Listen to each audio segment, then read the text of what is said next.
Jelly Printing Plus More by Creative Katie, Karen Birchill. Take time to hit the subscribe button in the lower right hand corner. That way you won't miss upcoming videos. Watch as I create jelly prints and stamped images using embossed fun foam or embossed cardstock.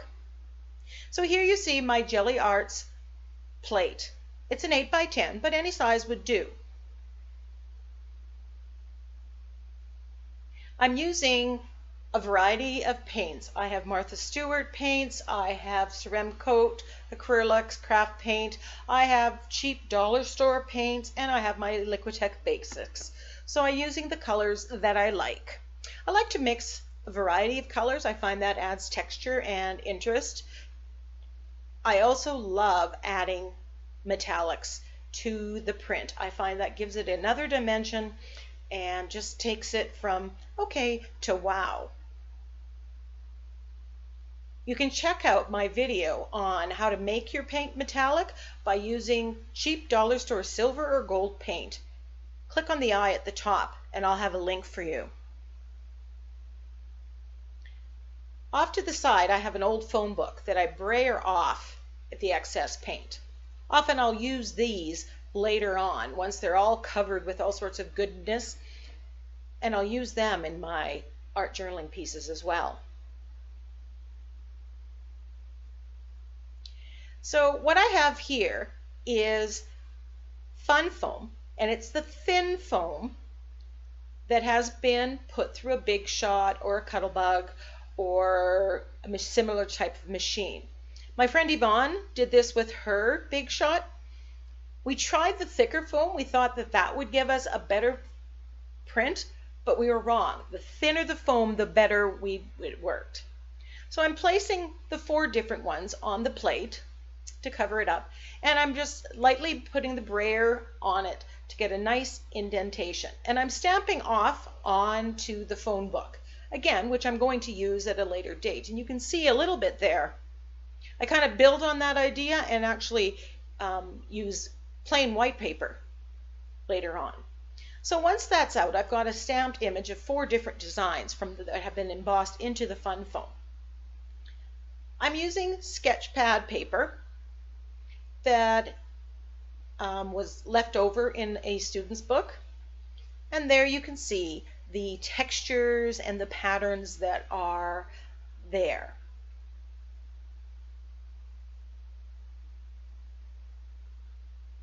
Adding a little bit more paint, and I've edited this video. I've taken out some of the jelly prints that I created using other techniques that I'll put into another video. So if it looks a little choppy, that's why.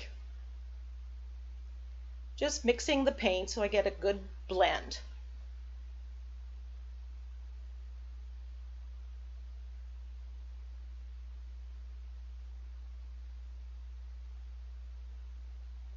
A lot of the jelly prints that I'm creating today are going to be used in collaging or covering ATCs, small pieces. So it's okay that it's they're different patterns.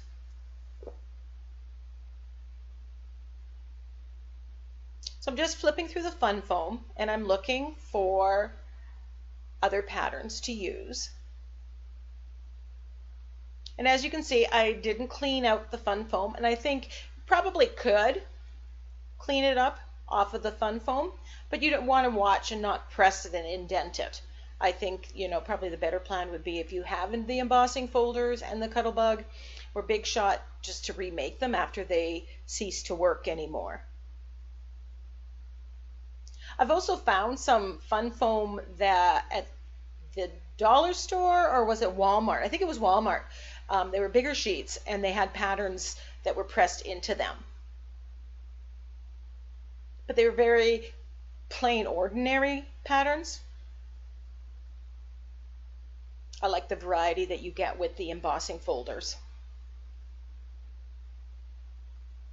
So you can get together with your friend if she's got embossing folders, or if you both have, put yours together and print out some, put it through on the fun foam or in cardstock.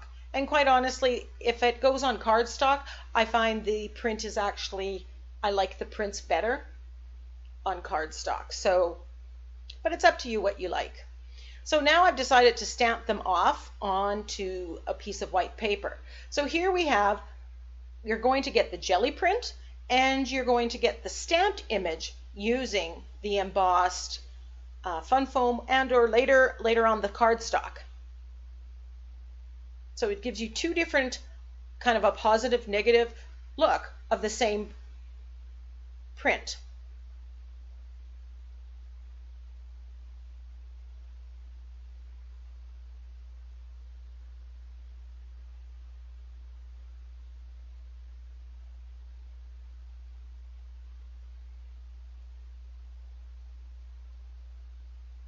And there you can see the loveliness. And sometimes I like the stamped image better, and sometimes I like the other image better, the jelly printed image.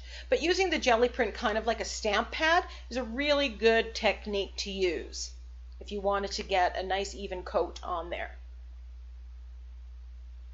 So to the left, you have a embossed cardstock that has a spiderweb pattern in it. And I'm putting some mixtures of gold and bronze and orange.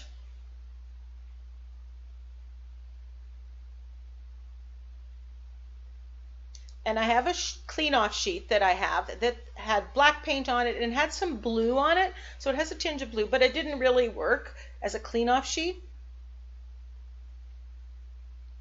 So I'm placing the cardstock on there, brayering gently, lifting it off, and then getting a stamped image onto a jelly print background.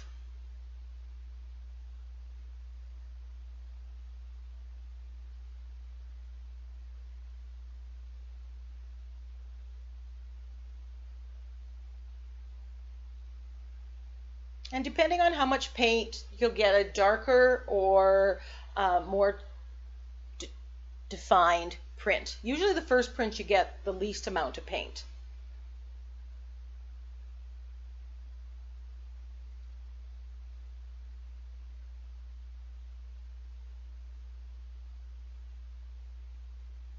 In order to get a stamped image, you need a certain amount of paint on the jelly print, more than just a very transparent amount.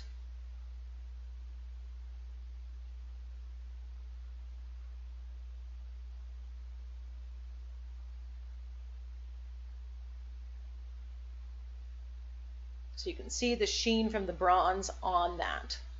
And I have a close-up of these prints later on at the end of the video.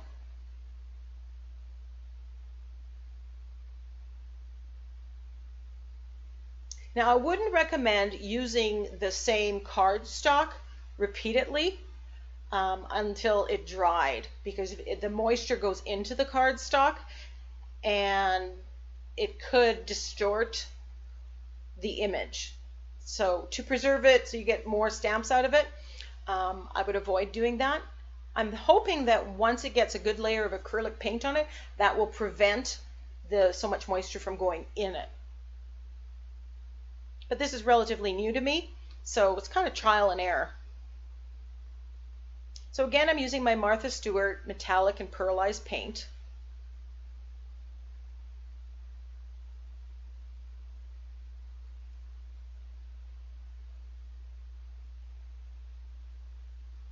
In a couple shades, I have a light teal and a light blue.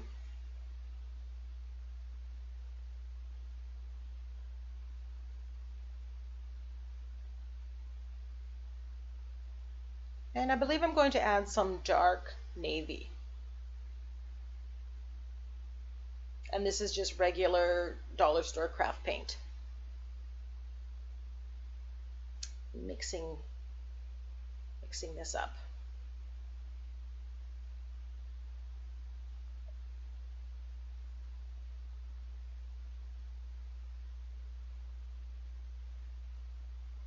And I'm just turning the pages in my phone book to let those pages dry.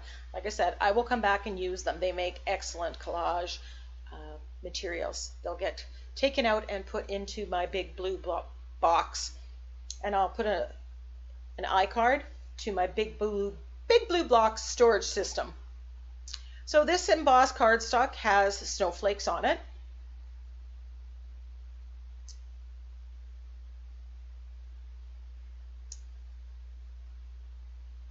And I'm going to follow the same procedure. So this time with this video, since it didn't go past the 20 minutes, I was able to leave everything at normal speed.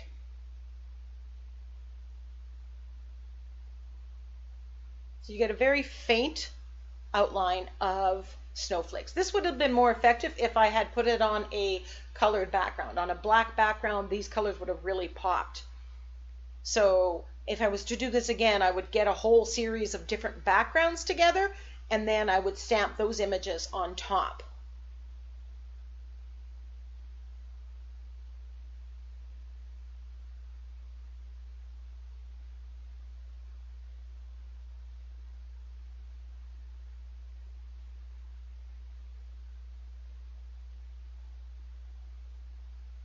There we have a lovely image.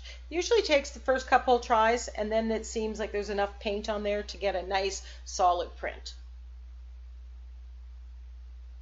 Some of the sketch paper that I'm putting it on is a little thicker. It almost would be thick enough to use as an ATC but in of itself.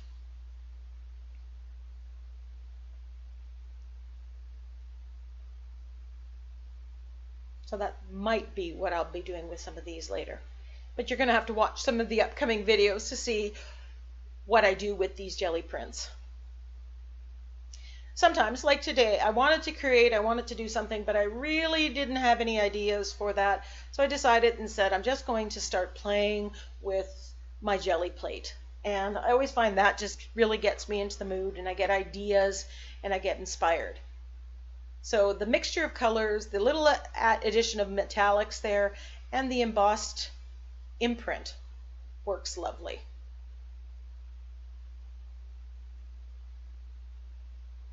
In this video, I didn't combine this with using stencils or anything else that you can use on, or found objects, anything else you can use on a jelly plate, but you totally could.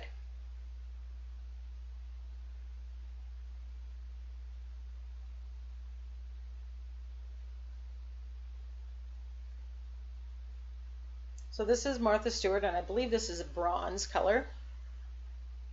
And her paint, it's just a little bit thicker. It's multi-purpose, multi-surface paint, so I'm not sure if that's the reason why.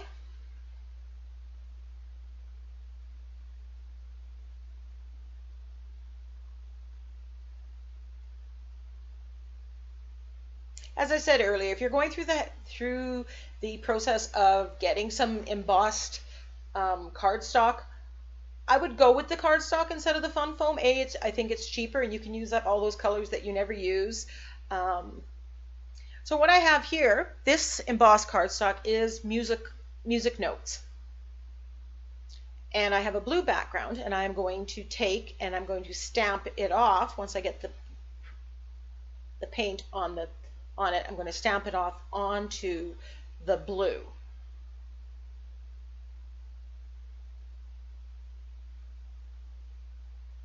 Now I think it's this one that, for whatever reason, because maybe the embossed was just that much finer, it didn't show a whole lot.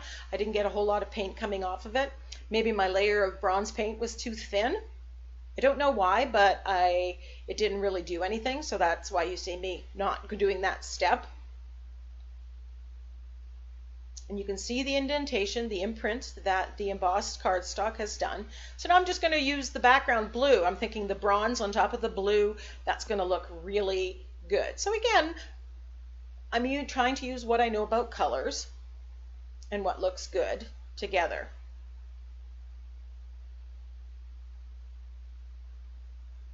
I don't know a lot of color theory, but wow, look at this. Isn't that amazing? The bronze just really shows through. That is going to make an amazing background for a Christmas card or Christmas ATC, as the case may be. So I had some bronze left over there, and so I'm putting black on. So again, you want those little crusty bits and all those layers that are still on the jelly print to be picked up in future prints. And I put my brayer upside down instead of sitting on the paper because I don't want to get the paper stuck on it. So I'm using the music cardstock once again. Now, as I said earlier, because I learned that with this, I don't recommend that you use it in the same session because it soaks up the moisture and it stays wet, and I may have damaged this music one. I may have lost the embossing from it by doing that. So just something to be aware of. I don't know if you would spray it with a sealer first. That may prevent the moisture from going in. And now, having said that, I think I'm going to try that. And, I'll get back to you if that works. Because I really want to preserve some of my cardstock so I can use it on an ongoing basis.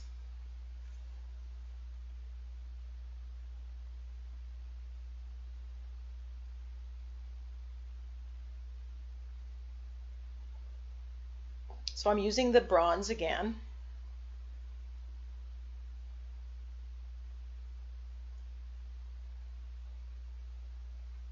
And brayering off.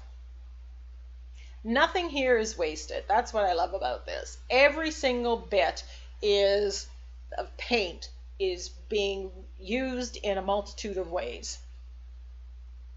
So I'm letting that dry for a while.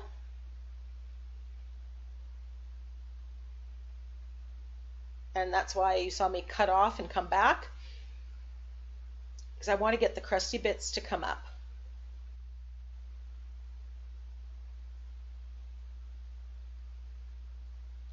And I may have left it too long because not all, as you're going to see, not all of it comes up.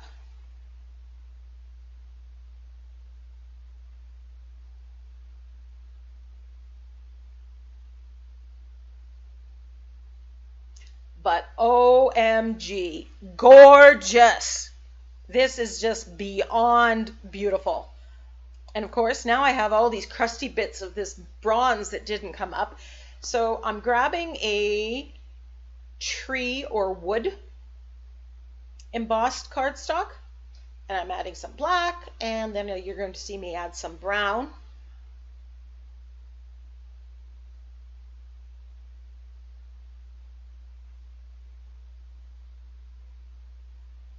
I never really know where I'm going to go, where I'm going to end up when it comes to jelly printing, because the jelly plate, how it goes, what happens, kind of leads me in the direction that I end up going. So I can have an idea, but in the end, I just kind of give in to the whole process and just enjoy it.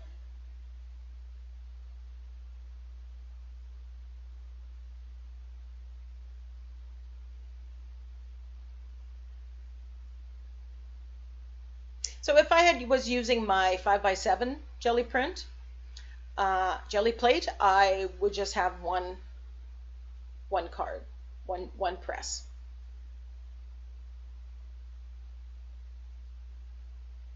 So again, I pulled out a sheet that I had tried to clean up what was left, and I'm just stamping the wood into it. Now, when I stamp in, you still get the texture. If you feel it, you can definitely feel the wood grain texture.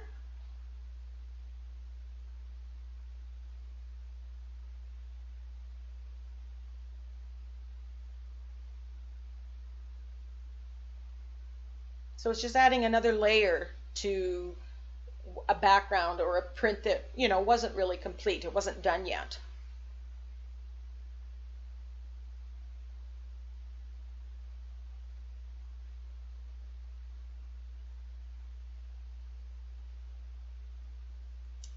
Loving that. It's totally gorgeous.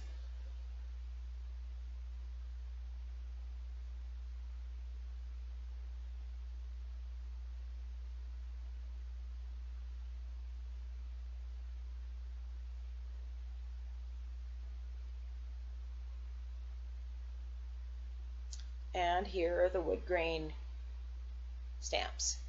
So the next slides are going to show the embossed cardstock, the stamped image, and the jelly print. The embossed cardstock's in the lower right hand corner. It's in the lower left hand corner here, lower left hand corner here, lower left hand corner, and the lower right hand corner. This one I did off screen. Thank you so much for watching, and I hope you give this technique a try. It's a lot of fun.